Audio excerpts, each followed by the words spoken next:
Good evening. For all the joy and emotion we have witnessed at the Paris Olympics this week, nothing can top the elation and relief being felt by the families of 4 U.S. residents, 3 of them U.S. citizens freed today by Russia.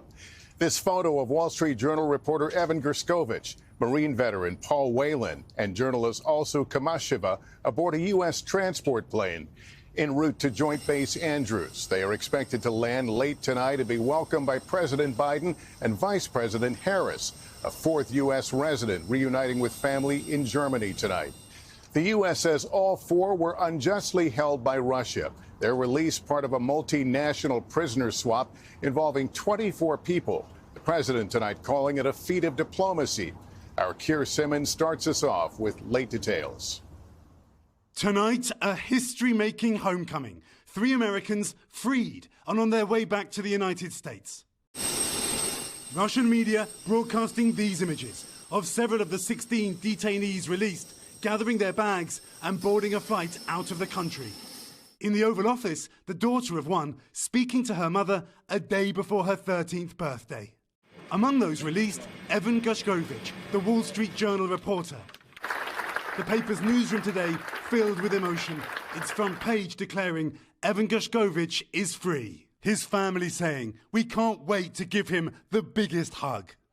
He was detained on assignment in March of 2023. Then, last month, he was hurriedly sentenced to 16 years in a Russian penal colony for espionage, the US government calling that a sham. This is an incredible relief. President Biden celebrating at the White House today, surrounded by family members of those released. Now, their brutal ordeal is over, and they're free. They include Paul Whelan, the Marine veteran who was detained in Moscow in 2018. Tonight, his family thanking President Biden while accusing the Kremlin of taking years off his life. Also, Alsu Kamasheva, a Russian dual citizen who was visiting her mother in May of last year when she was detained on a foreign agent charge. And Vladimir Kara-Murza, a prominent Russian dissident who holds a US green card. A complex prisoner swap, nothing like it's seen since the Cold War.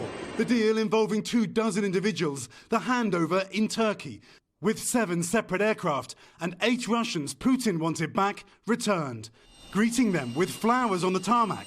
The group including convicted Russian spies and their children. Controversially, key to the deal was the release of Vadim Krasikov, a Russian assassin convicted of murder in Germany. Germany saying tonight it did not take the decision lightly. Anyone who questions whether allies matter, they do.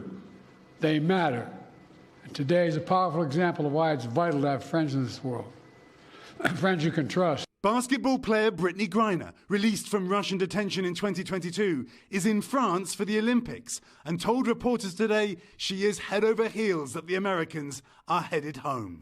Notably not included in the swap, and tonight among the Americans still in Russian custody, Ksenia Karolina, a Russian-American ballerina who made a small donation to a Ukraine aid group and was detained whilst visiting family in Russia, and Mark Fogel, the American teacher held on charges of bringing a small amount of medical marijuana into Russia. His family tonight saying we are completely heartbroken and outraged that Mark has been left behind while the US government brought other Americans home. Tonight, the Biden administration saying it is actively working to get his release as well.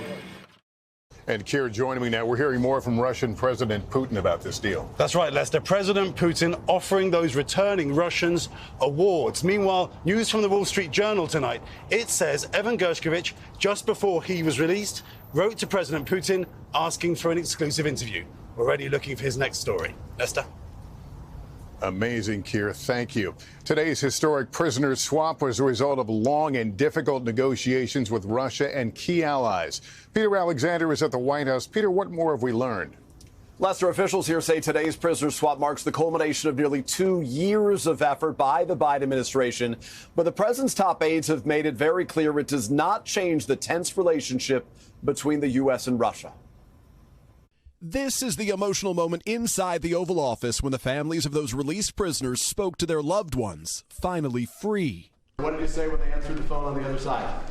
I said, welcome almost home. President Biden aides say spearheading the deal on the phone with a European counterpart just an hour before he announced he was dropping out of the 2024 race, and personally lobbying the German chancellor to help facilitate the swap. Olaf Scholz responding, according to an official here, "For you, I will do this." The deal that made this possible was a feat of diplomacy and friendship. National Security Advisor Jake Sullivan today holding back tears. Today was a very good day. Sullivan revealing that fierce Putin critic Alexei Navalny was a part of an original proposal before he died in a Russian prison in February.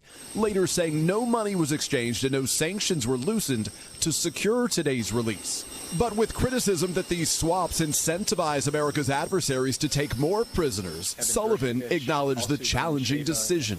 We have assessed and analyzed that risk, and we have judged that the benefit of reuniting Americans, of bringing people home, that benefit outweighs the risk. Former President Trump tonight did not embrace the news. Instead, on social media, slammed the negotiators, saying they're always an embarrassment to us.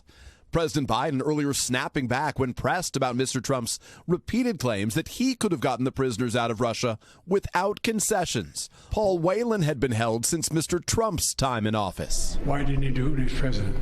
For President Biden, a legacy achievement. For the freed Americans, a long-awaited homecoming. Peter Alexander, NBC News, the White House. Thanks for watching. Stay updated about breaking news and top stories on the NBC News app or follow us on social media.